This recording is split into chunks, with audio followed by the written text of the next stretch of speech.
Hey, welcome back to the podcast. I have today Steve Harney, founder of KCM. I was digging through my podcasts and YouTube just this morning.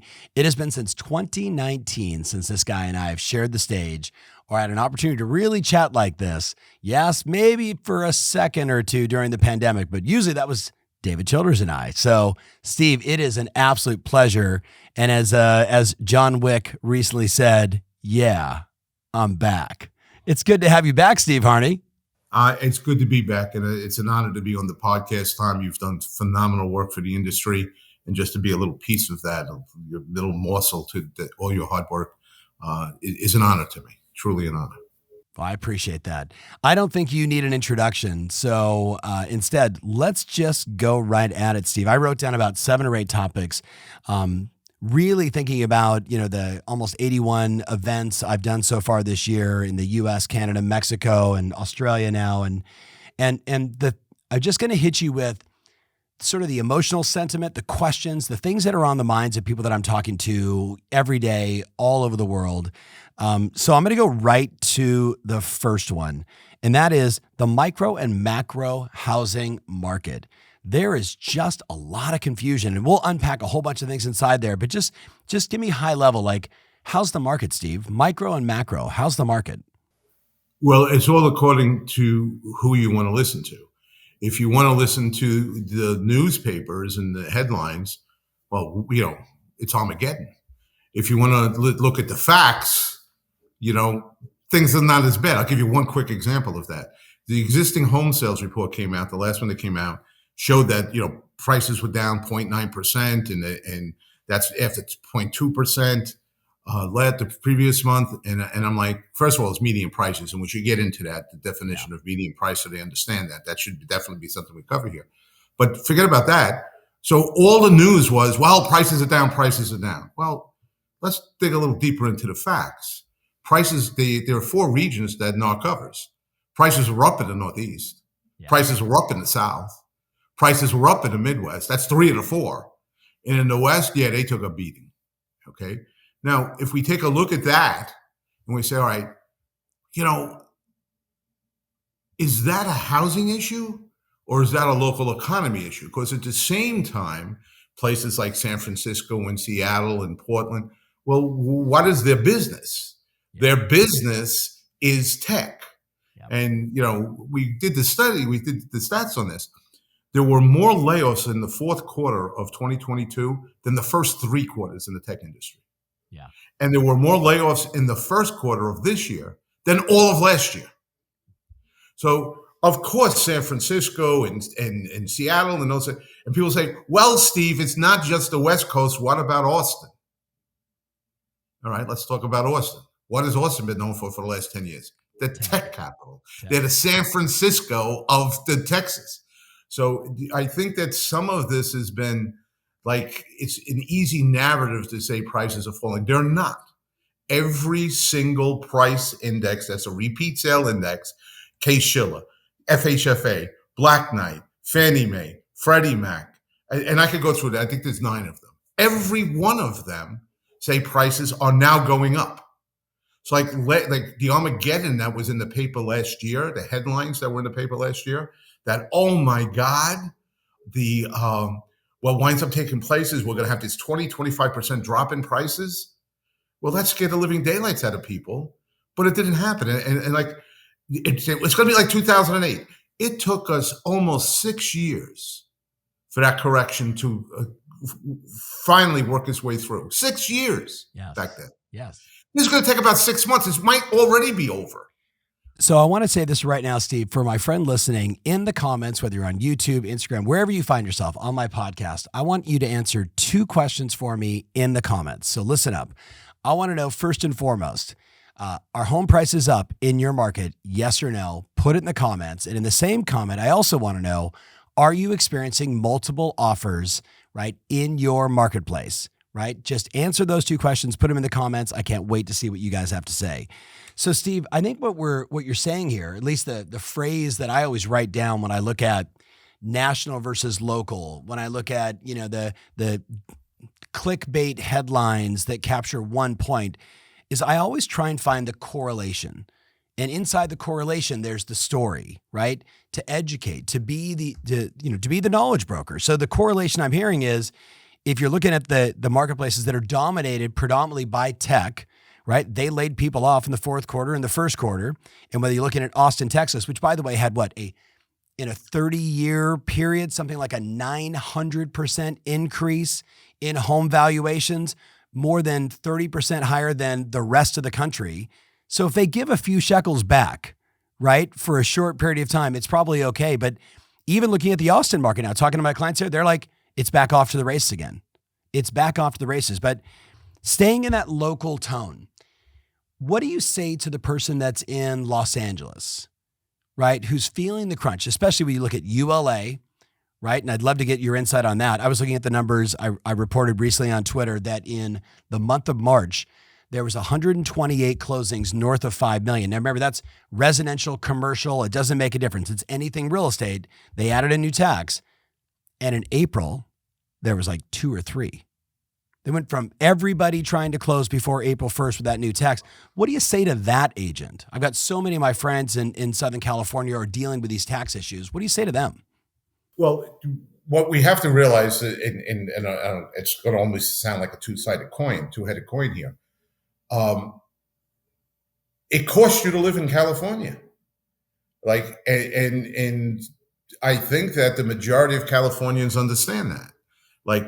So the bad news is that you have that. And the reason, you hit it on the head already.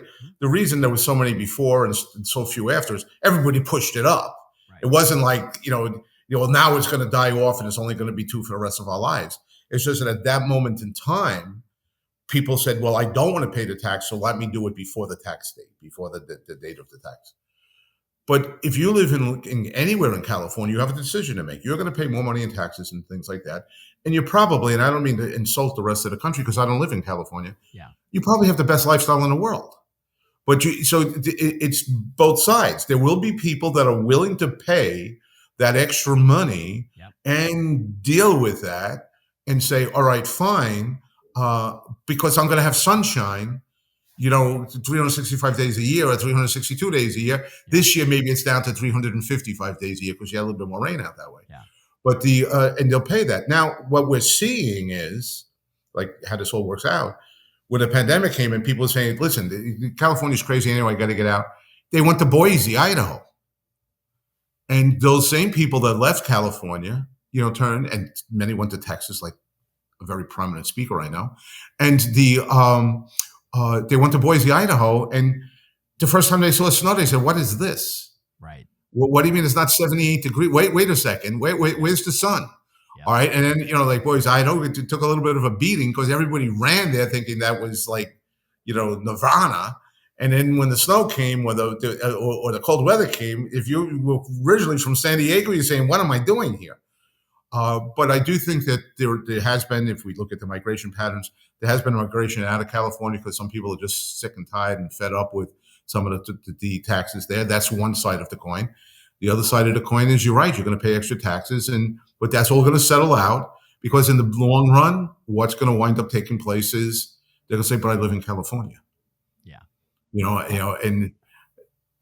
I would just make a comment, maybe being close to it. And, you're exactly right. Like I used to say all the time when I was living in Newport Beach, when people are like, oh my God, the tax is there. And I'd say, yeah, I pay weather tax, right? Yeah. It rained 22 days last year.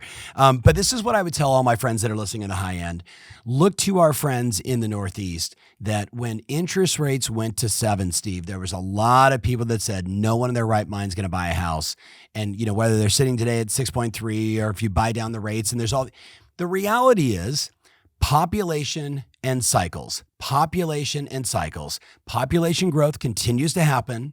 So people are always going to need a place to stay, and it cycles. So I say to all my friends on the West Coast in these higher end marketplaces, okay, so it's a little slow right now.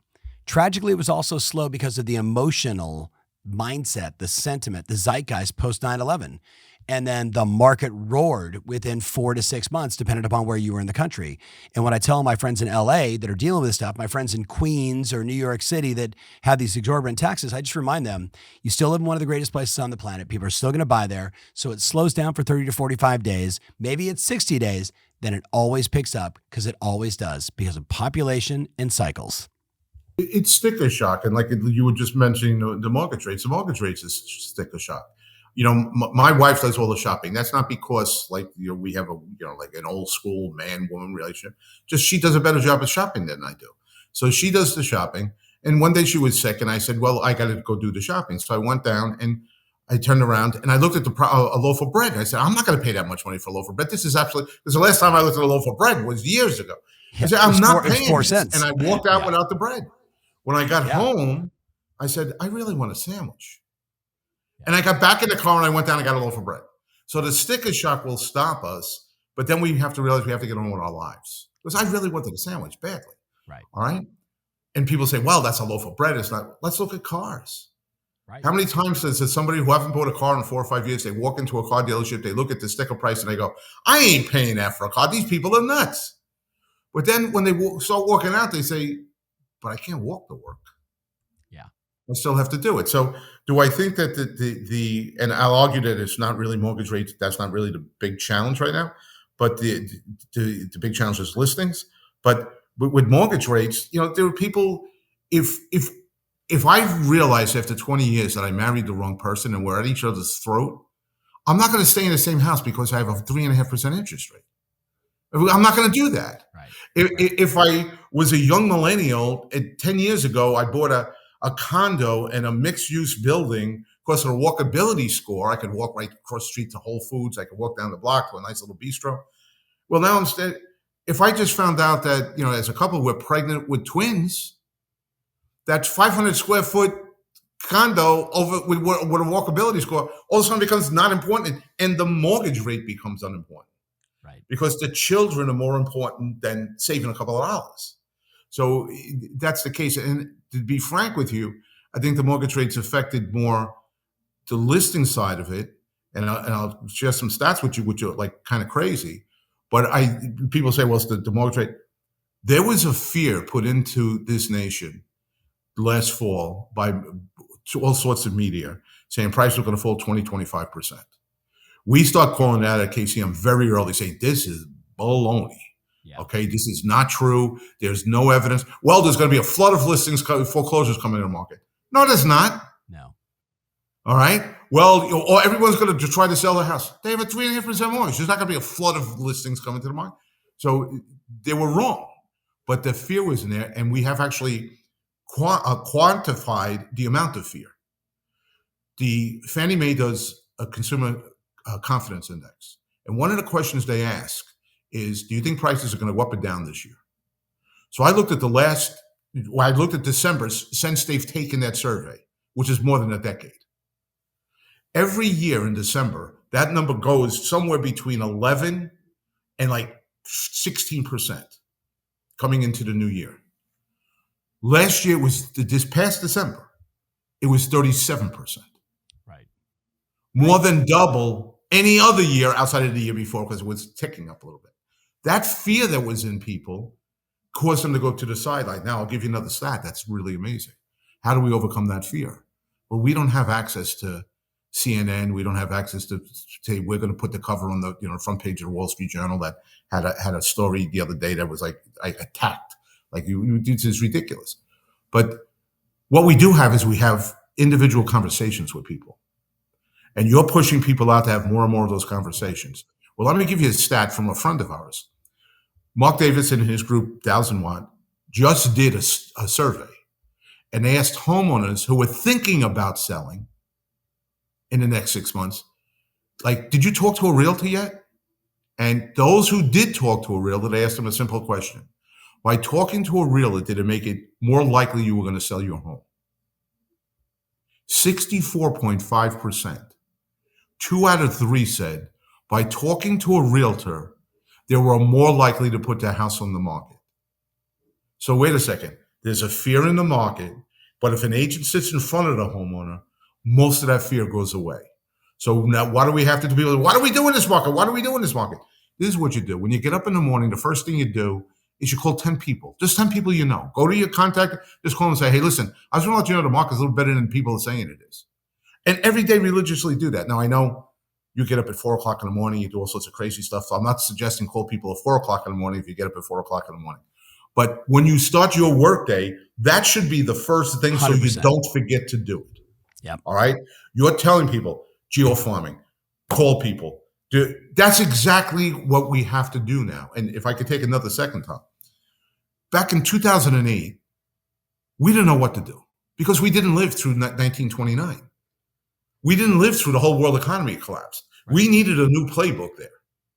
In 2020, unless you lived through the 1918, pandemic in San Francisco, you didn't know what to do. You needed a new playbook. And thank God you titled your playbook, the new playbook, Pivot, and you did a phenomenal job of helping the industry get through a very challenging time.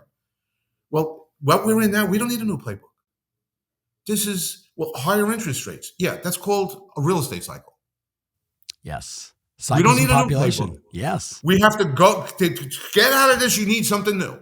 Go find your old playbook that worked for the first 30 years of your career, dust it off, and say, what do we do in a normal market, in a regular real estate market, without the world economy crashing, without millions of people dying because of a pandemic? What do we do? You're giving them great advice. I pray to God that they're taking it. All they need to do is talk to more people, then we will get more listings. And the more listings we get, that will drive sales. It's not the mortgage rate, ladies and gentlemen. Now, we can talk about how the mortgage rate is going to come down and why I think that, but that doesn't even matter. We need listings. Now, almost everyone, and I'd love to see what your things are. Multiple offers are going through the roof. Yes. There's pictures posted everywhere. Open houses, the line is around the corner and down the block. Yes. It's not mortgage rates. Get this out of your head. To some degree it is. All right? But if we had more listings, we'd sell more houses. Okay, so that's what we have to concentrate on right now. So let's stay focused on that. So I've got about 9 things I want to go through with you, but one of them is, how do we solve the inventory crisis? And I think part of that is also, seller psychology. You sort of mentioned, nobody that's getting divorced is going to stay there. So we all know, when circumstances change, right? Death, divorce, babies, all these things that, life happens. I got a puppy. My wife's like, we're on the 39th floor. We should get a house. I'm like, that's a very expensive dog, honey. I'm like, I kind of like my apartment and I like being on the 39th floor. But probably the biggest issue that I hear, Steve, every day is affordable housing. So is there a path forward for affordable housing in the U.S.? And if so, what is it? All right. So I might get a whole lot of people that hate me right now, but I'm just trying to figure out how to word it. I know what I want to say. I'm just trying to figure out how to word it. Yeah. I've been dedicated my whole life. In reality, if you go to my real why, is that almost every challenge we have in this country is poverty-driven. Yeah. Crime is poverty-driven. Education is poverty-driven. Almost everything is poverty-driven. And this is what I learned very early in my life. If you own a house, you have more net worth. No matter what your income, no matter what your income is, no matter what your age is, it crosses everything. We have proof of that. We have all sorts of stats and data to prove that. So owning a house is crucially important. So my goal was, all right, let's go ahead and do what we can do within this industry to get more people into homes. Okay. Now, in answer to your question of affordability, because affordability comes in 2 different categories. One is, there needs to be affordable housing for everyone. And that's more of, not a government issue. That's more an issue of, in California, will they let ADUs exist? Yeah. In some cities, will they allow 2 and 3 family homes instead of single family homes to exist? And that's more of, we have to get the right laws. We have to get the right thing. We have to worry about the NIMBYs, and we have to. Most people are yelling about, "Hey, we should build more affordable housing." Say, as long as you don't build it in my backyard, I'm all for it. Exactly. All right. So that's one side of it. The other side of it is to say, all right, fine. We have an affordability challenge right now. On the other side of that, not just affordability for anybody, just have a home, a place to live, like a home, but to buy a house, we have an affordability issue right now. The good news to that is what's taking place. I did say the prices are no longer going down, but it looks like they're going to turn out to be about flat this year. At KCM, we thought they were either going to be up 1% or down 2%, somewhere in that range. That's what we called back in November. And I think that I'm so comfortable with that range, only to the high side. They're going to go up about 1%, 2%. All right. That means that wages have a chance to catch up with that. Okay. So we have wages have a chance to catch up, and that's already happening. We have a new, chief economist at NAR, the former senior economist at Realtor.com came to join us. So he's, dissecting all that data that I'm not smart enough to figure out. And he just showed me a graph that we'll share soon that wages have gone up over 50% from the 50-year norm. So now we got more people making money, and that's really good. But the issue is mortgage rate. Mortgage rate has a much bigger impact on the affordability than price does. So now, how can we control the mortgage rate, Steve? We can. Because the mortgage rate is made up of two things. The mortgage made up of the 10-year treasury, which we have no control over. Jerome Powell's going to decide what that is. And right now it's coming down. But then there's a spread. There's between that and a number that makes the mortgage rate. What determines that spread? Three things. First thing is all other interest rates. And we don't have any really control over that. The second thing is inflation. In times of inflation, the spread goes up. And the third thing is the strength of the housing market. We have absolute control over that. So 1/3 of the formula that's causing the spread to be so high, and let me explain to you what that means in real terms. We grafted the spread for the last 50-something years. And it runs directly with the 10-year treasury with a spread of 1.72. Sometimes it goes up to 2, sometimes it goes down to 1.5, but it's 1.72 is the 50-year average. Right now we're over 3. We have the largest spread ever. Yeah. So what are we saying there? What we're saying is that if we can get the spread down by 1 point, we'd still be well over the 50-year average. But that means interest rates go from 6.5% to 5.5%. Well, wait a second. Would that change the market? You're talking about psychology? Yeah. Oh, now I'm comfortable, even though I have a 3.5. I don't feel like a jerk taking a 6.5. Right. 5.5, I got a deal. All right. So what do we have to do? Well, that 1/3 of the equation that we do have absolute control over, we have to make sure that the housing market is strong. How do we do that? Stop, and I'm not trying to insult anybody here. Stop belly aching and go get a listing. Thank you. All right? Thank you. Stop belly aching. You want to make the housing market strong? Every listing you get right now is going to sell. So the strength of the market is going to take that piece of the equation out. Oh, but Steve, is that really going to lower at 1 point? Let's assume it lowers at 0.5 point. We go to 5.99. What is that going to do to the market? So this thing that, people, it's all about inflation. We have no control. Baloney, we don't have control. We're the only ones in control. Yeah. All right? If you look at the CPI numbers, the CPI numbers are trending. We're going to be in the 4s, right? By the time they report again, we're going to be in the 4s. But we're also, Steve, going to be in a recession. And both those things equal lower interest rates.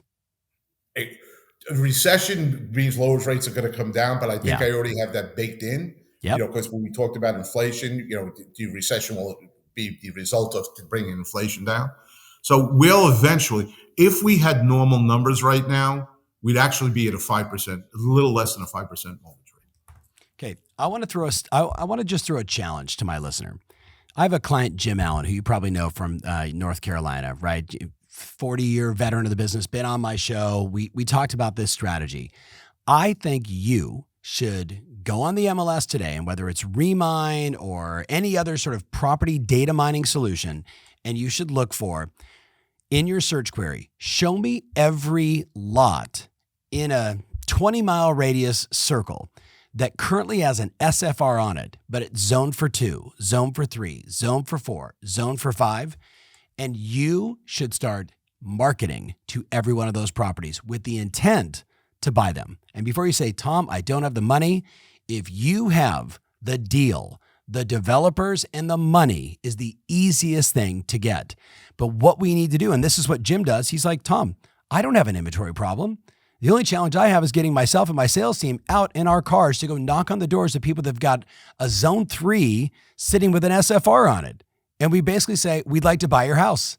And then they tear it down and they build 3 houses on it. And now they've got 3 more listings to sell. So that's one strategy.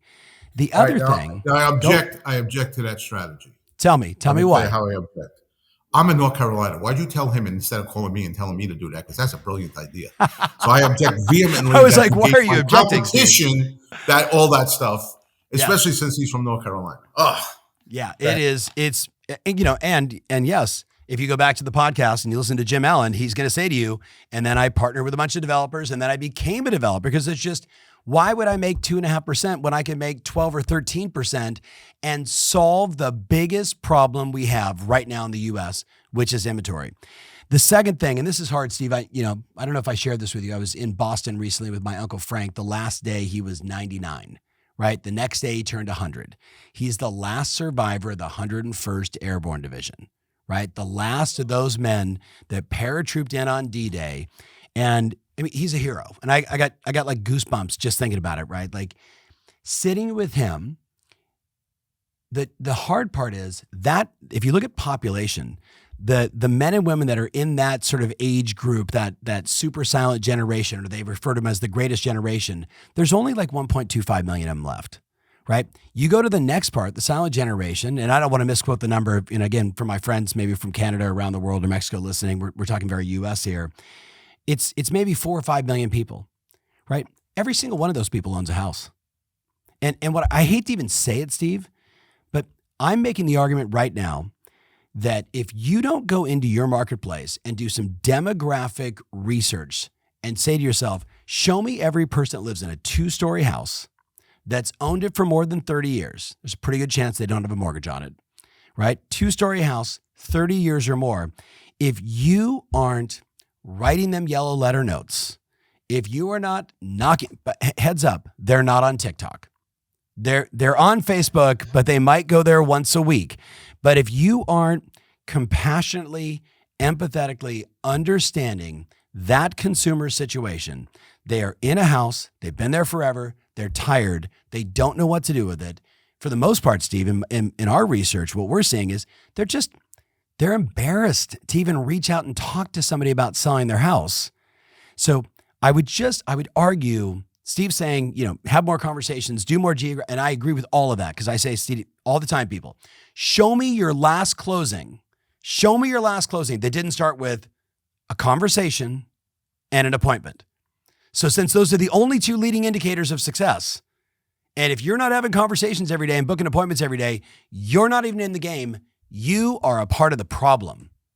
You are a part of the problem. Now, I know you're one of my clients and you're listening to this and you're like, Tom, I'm doing that. I'm talking to that other gal, that other guy who's bitching about no inventory, conversations and appointments. But those 2 strategies, Steve, the smart agents today, big shout out to Maureen Fallon, the queen of queens, the number 14 broker in all of the boroughs. Get this. She's doing seller seminars and the median age of the people that are showing up are 65 years old. And Steve, get this, 2 in January, takes February off, 2 in March, 2 in April, 12 each time, whatever that number is, 60, 70, something, right? And she's like, yeah, I've already taken 7 listings from that. She said, I started out by saying, here's the things you need to know. And then very quickly when it got to Q&A, she realized they wanted to ask a bunch of questions. She just flipped her entire presentation just to answer the questions that were on the minds of the customers, starting in New York, as you know, with the taxation once you sell the property. What does that look like? How do I transfer this over to my kids? She's answering all those questions, including what is the minimum you can do to fix your home up to get it ready to sell? And she's taken listings like this from it. There's so many ways to do it, but for the person listening, but if you're not willing to have conversations, book appointments, you're not even in the game. You are a part of the problem. That's a perfect example of what I love this business, because I always tell agents, forget about the money. This is a beautiful business we're in. The more families we help, the more money we make. So Bingo. what she did is she turned it around and said, these people have challenges. Bingo. They're a little afraid. And by the way, Tom, the number of people who own the house free and clear, because you're talking about they probably don't have a mortgage, the number of people in this country that own the house free and clear is 38.7%. I just saw that. Almost stat. 4 out of 10 people own the house free and clear. Yes. And then there's another 30% that have at least 50% equity. So there's a whole lot of equity out there. So when you have those calls, those people can make a move. And the mortgage rate's not going to matter as much because they have a lot of cash going into the next deal. So, going back to that situation, she figured out a way. Now, I'm sure the trigger of it was, how do I get more listings? How do I build my business? Course. But she turned it into, how do I help more people? Bingo. And if you help more people, then you get more deals. And if you get more deals, you make more money. So let's forget about the money right now and just call people to help them. Yes. Help them understand that prices are not going to fall 20%, even though the last month or this month, the number went down from 37 to 32. It's like the second highest number of people thinking prices are going to fall. Prices are not going to crash this year. But we have to let people know that, because the mainstream public, again, they'll use a median price and things that they shouldn't do. All right. But I love the fact the code of ethics that everyone swears to says we should help people. That's what that's about. Yes. So, in the code of ethics, and understand that everybody who's on this call is a realtor. This isn't like terms and conditions, like at the end of your phone thing where you click the button. Yeah, I read it. All right. And you never read it. You were forced to read it. In some states, you were forced to take a class and pass a test on it. All right. And so now you have a code of ethics. The word responsibility appears 16 times in the code of ethics. The word duty appears 31 times in the code of ethics.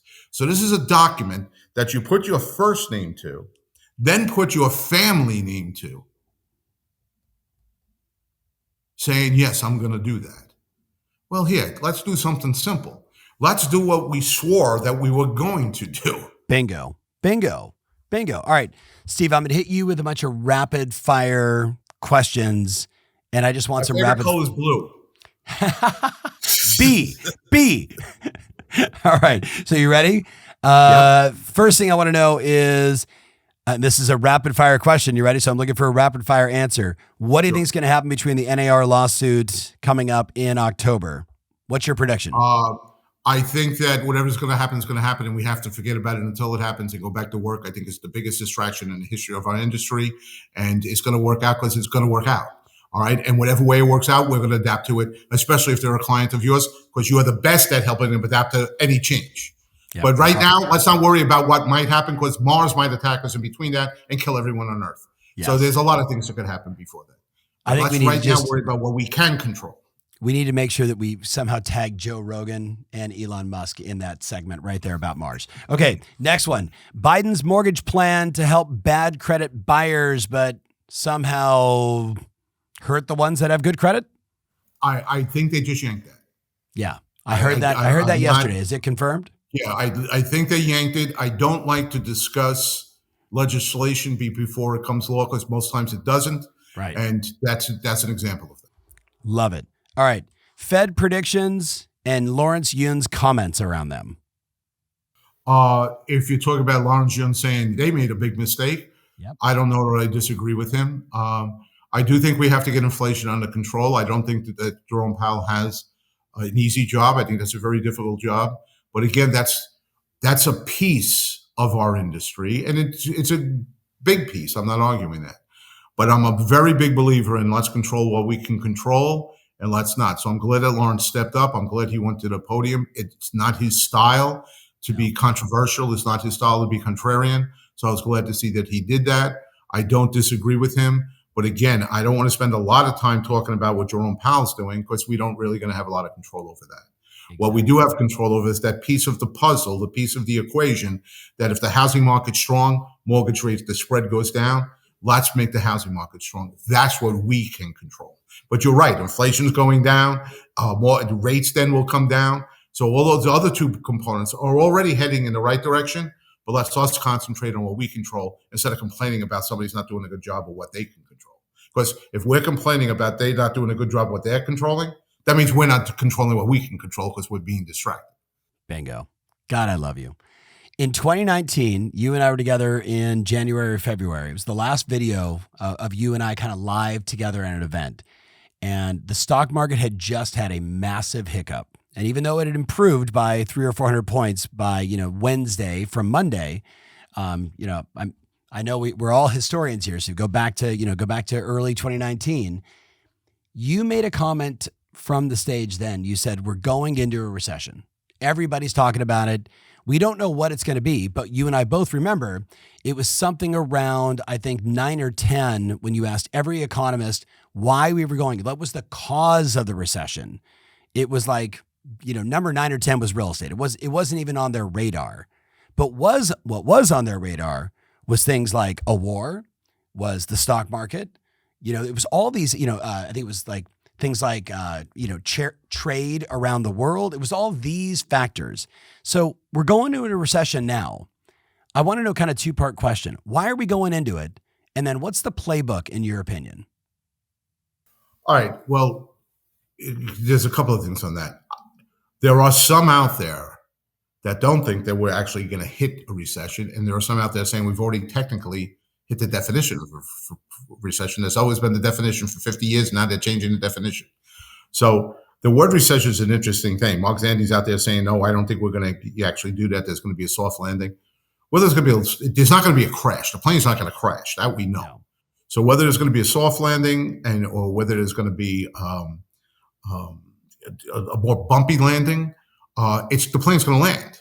So what, again, that I will keep on reiterating is the fact that we have to control what we can control. So let's talk about a recession and let's talk about how bad the recession is. I'm going to quote Dave Duncan, who is I think he's the chief economist at Fannie Mae. And I sometimes get the names mixed up. Maybe it's Freddie Mac, but his name is Dave Duncan.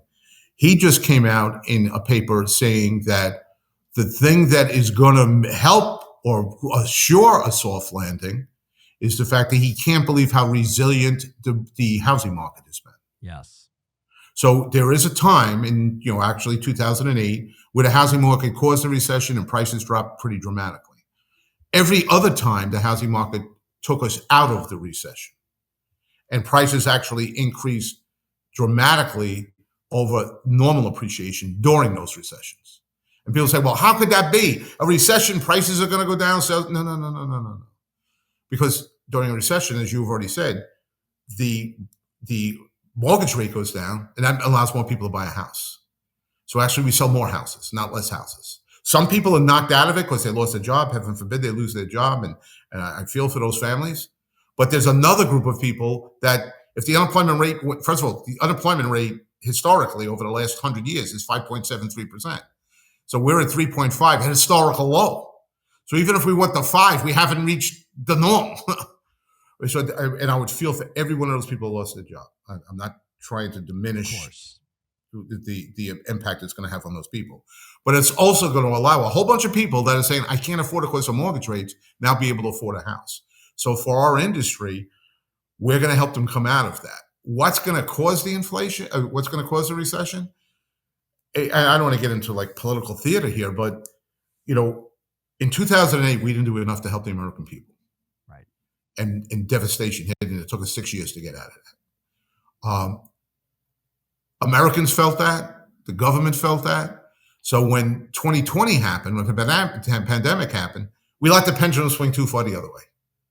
And we just gave money galore to anyone that wanted to have money. They got tremendous. I mean, I could tell you personal stories of my family where I'm saying, and you took that money, you should be ashamed of yourself. All right. So they were just pumping money out because they wanted to save the American economy and the whole thing. And that caused inflation. And now we have to balance it out. Like you were talking before about Austin. Well, if your prices went up 700% and now they're going down 2%, shut up and be quiet. All right. Exactly. You don't have to worry about that. So Steve, I got all this. Yeah, I love it. All right. So here's what I'm thinking. Don't you think that every agent listening right now needs to know the population numbers? Right? Is the population increasing or decreasing in the market that you're in the country that you're in the state that you're in, wherever you are in the world, province, etc.? Are people moving in or people moving out? Right? I think that key number, I keep going back to, Steve, 2 books.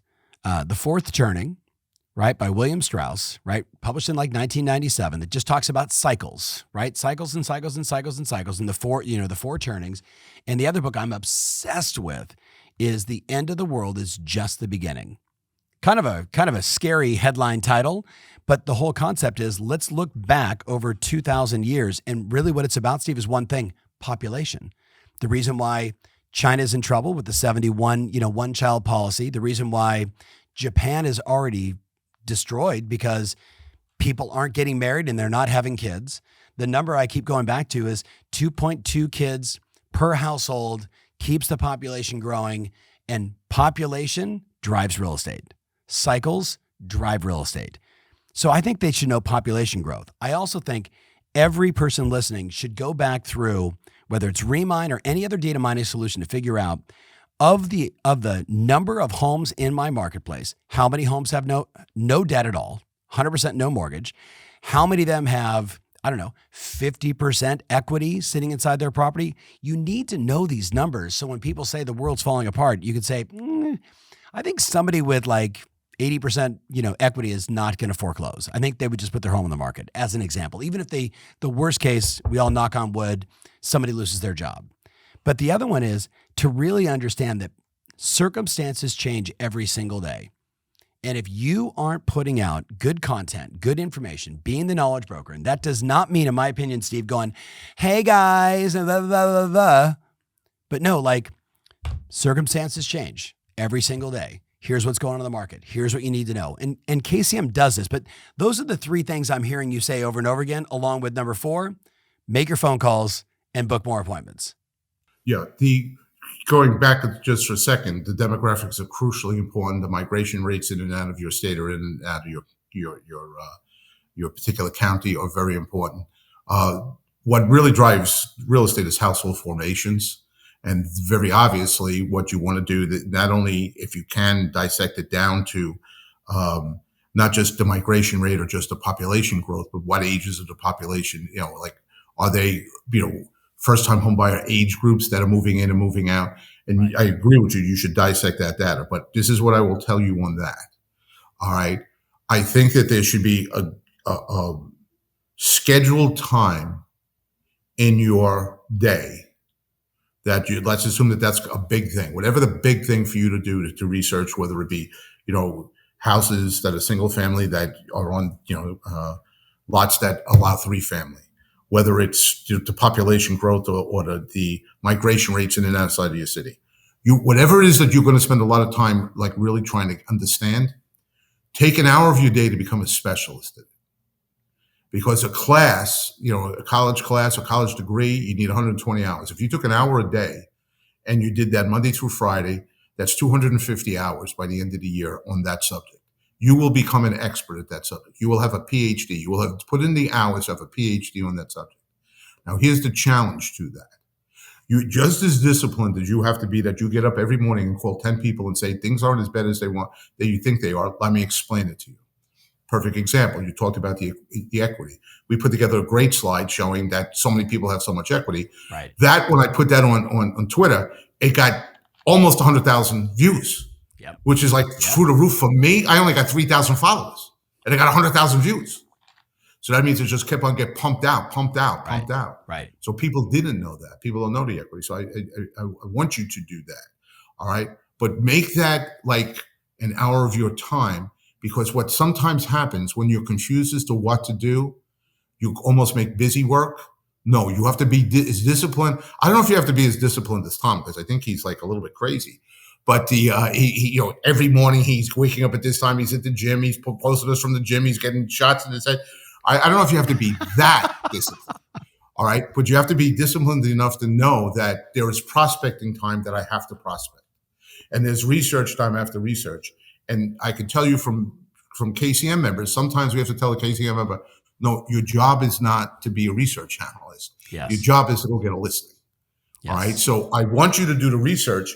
But if you just take a half hour a day, not even an hour, and just say that half hour I'm going to dedicate to making sure I understand this topic really well. By the end of the year, you're going to have at least a master's degree in that subject. That's how many hours you put into it. All right. But the first thing when you start your day, when a day clicks, for you it's much earlier than for many, but if the day clicks at 9 o'clock for you, your work day, you sit down at your desk, the first thing you have to do is call 10 people and say, hey guys, I know the Wall Street Journal came out yesterday saying 1/3 of the country, they put a headline, 1/3 of the country lost value in the first quarter. And I want you to understand two things. The first thing I want you to understand, that means 2/3 of the country went up in value. Yes. They didn't say that because that doesn't carry. And the second thing I want you to understand, and I want to spend time on this, it's not going to be that quick an answer. Median price. Agents have to understand that when NAR reports, they report on median price. Let me give you an example of that. You have 2 dimes and a nickel in your pocket. You put them out on the table, nickel, dime, dime. The median price is the middle one. It's not even the average. It's not what they were. It's the middle one. So if you have 2 dimes and a nickel, what's the median price of the coins in your pocket? 10 cents. Yeah. Oh, no. Oh, you're right. It's exactly. the middle one. I it's screwed that 10 up. cents. Yes, thank you. Now, let's assume you have 2 nickels and a dime in your pocket. Nickel, nickel, dime. What's the median value of the coins in your pocket? A nickel. It's the middle one. That's what NAR reports on. And if you have those coins in your pocket, the nickel is not worth more or less money. The dime's not worth it. The houses, you have to do the repeat sales indexes. NAR's always done the median price because in a normalized, regular, cycled market, it's pretty close. In this market, it's not. Yes. And NAR, in their own methodology, the last line is, if the cohort, meaning the types of houses that are selling, is changing, and we know the less expensive houses are selling more now, so the cohort is changing. If we're in a market where the cohort is changing, the median price is useless. In their own methodology, they tell you, don't use median price right now. Yes. But people still, because it's easy to get, it's they an don't have easy to headline. work to get the number. It's a simple number to understand. Yeah. Guys, if you have 2 dimes and a nickel, the median price is 10 cents. If you have 2 nickels and a dime, it's 5 cents. It did not change the value of any coin in your pocket. The median sales price does not change the value of any house in this country. Yes. But they like to tell you, well, it's down 12%. No, that doesn't mean that houses lost 12%. That means we're selling less expensive houses.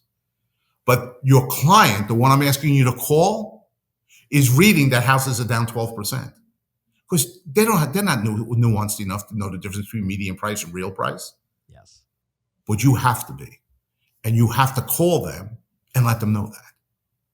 So if you say, well, what do I say to them? There's enough negative headlines that come out every day. Read it, understand what it really means, and get on the phone and say, the Wall Street Journal said this yesterday. I just want to let you know they don't know what the hell they're talking about.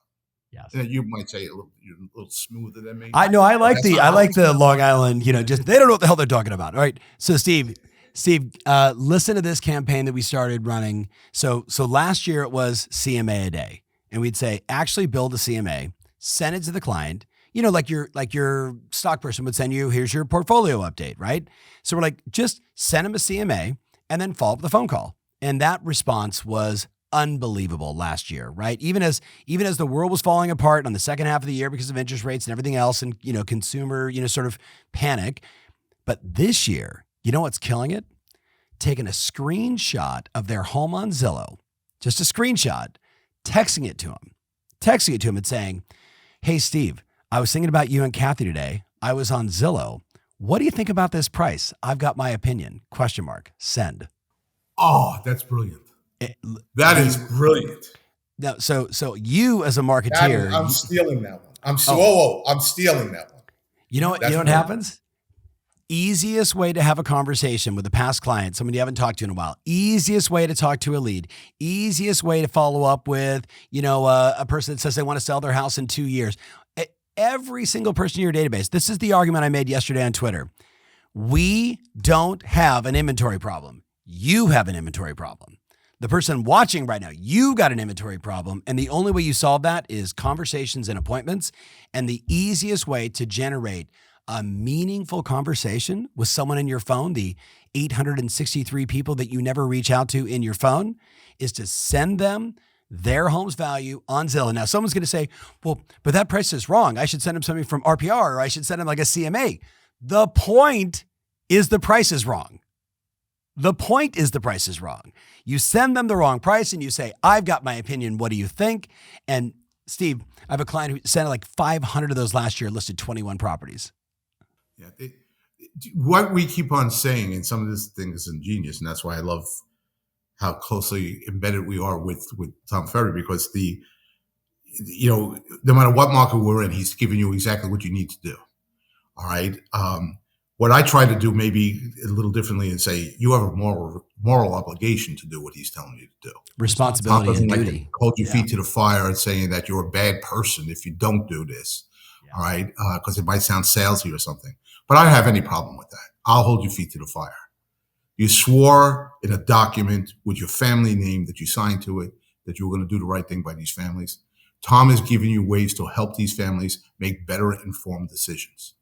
Not out of fear, not out of the fear of a headline, not out of misinformation or disinformation, because somebody has an agenda they're trying to push forward in their particular paper.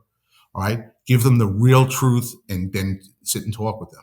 Tom will give you all the ways. That way was brilliant. I love that. He'll give you all the ways to do it. And that's why we're aligned with Tom. There's a reason. I'm not trying to give Tom a commercial here. I'm trying to say, listen to him.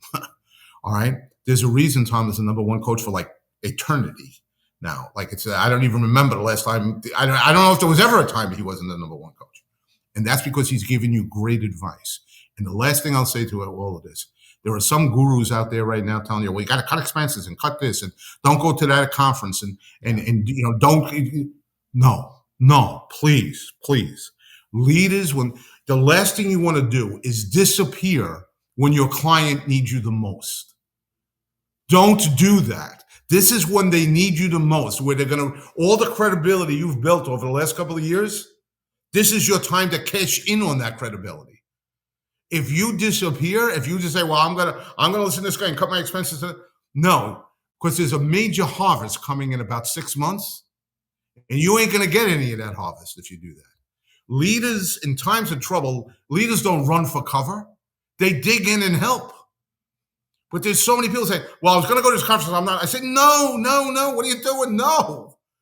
Let your competition decide they're no longer in the business. Right. You shouldn't make that decision. All right. And Tom's helping you through that process. And I just wanted to give you that piece, not just about Tom Cover, whatever you're going to plan to do. Right. If you're going to plan to upgrade your marketing, this is the perfect time to do it. Right. There's that very famous Bain and Company slide. Jason Pantana shared it.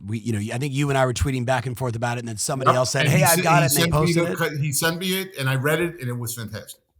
And here's all it says, my friends. It says, in the history of business, during a recession, during challenging times, companies that stop marketing, that stop putting their voice out, that hide, that duck and cover, never recover. But the ones that continue have 14, 15, 16% lifts in their business. And then when the market turns, it gets even better. So the argument now is, I'm going to say this, Steve, and we probably should have said in the very beginning. If you haven't gone to trykcm.com, go /Tom Ferry, you'll see David Childers and I and a whole bunch of slides that they're pumping out, including many of the things we talked about today, the equity report across the country. trykcm.com /Tom Ferry. Check that out. There's so much there. Steve, 2 last questions. Easy one. Blue. Are you my favorite color is blue. Blue. Are you like John Wick? Are you back? Yeah. There's a famous scene in the first John Wick movie where people are constantly saying, "You're back." He's going, no, because he retired from his role as this assassin. And then finally they get him, they kill his dog and they steal his car. And finally they get him into a point that he's on one knee and the villain of the movie says, "Well, John, what do you think you think you're back?" And he looks up and he just says, "Everyone keeps on asking me if I'm back. And you know what? I'm thinking I'm back." And I love that clip. All right. And that's exactly how I feel right now. I'm thinking I'm back. I missed the business. I thought I could kind of drift off into the sunset but this is in me. I'm not in the real estate business. The real estate business is in me. We've talked about poverty. When you're talking about affordability, when we're talking about all those things, we have some control over that. We have control over helping people get into a home. We have helping people building their investment by some of the great things that Tom's even talking about investing in different types of property. Let's use that power that we have to help as many families as we possibly can. And I'll go back to maybe the main reason we should do that is because we swore we would. Yeah. We gave our word we would. So let's just stick to that word and say every day when you I don't really feel like making 10 calls right now. You put your family's name to a piece of paper saying you would do the duties and handle the responsibilities of your job. And one of those duties right now is to get the right message out to the market, whichever way you decide to do it.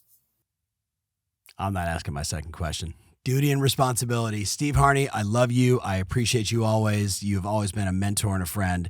Thank you for being back, and thank you for being on this podcast and sharing with so many people. Make sure you're following this guy on Twitter at Steve Harney. Steve, closing thoughts? The only thing I was going to say is you're thanking me. It was an honor to be on this call. Ladies and gentlemen, if there's one thing I can say to you is there is a harvest coming, a major harvest coming in just a couple of months. This isn't going to be a 6-year thing. This is not. By the end of this year, mortgage rates are going to be in a much better place. The economy is going to be in a much better place. Inflation is going to be in a much better place. And if we go out and get the listings, your pocketbook's going to be in a much better place. But don't think about that. Think about that family that's getting you the commission. Forget about the commission. We live in a great business. If we help more families, we make more money. If we help a lot of families, we make a small fortune. All right, so just worry about helping the people and we'll be fine. Love and it. Again, you have a responsibility and a duty to do that, just in case you didn't realize that. Man, I love that. Hashtag responsibility and duty. All right, Steve, thank you so much for my friend watching. If there's a friend or two you think you need to share this with, that would mean the world to me. Continue to make comments. I appreciate you always being a listener, being a watcher, being a part of our ecosystem. So, all right, responsibility and duty. Let's get to work. Let's go have some conversations, make some appointments, and go help more people buy and sell real estate. We'll see you on the next podcast.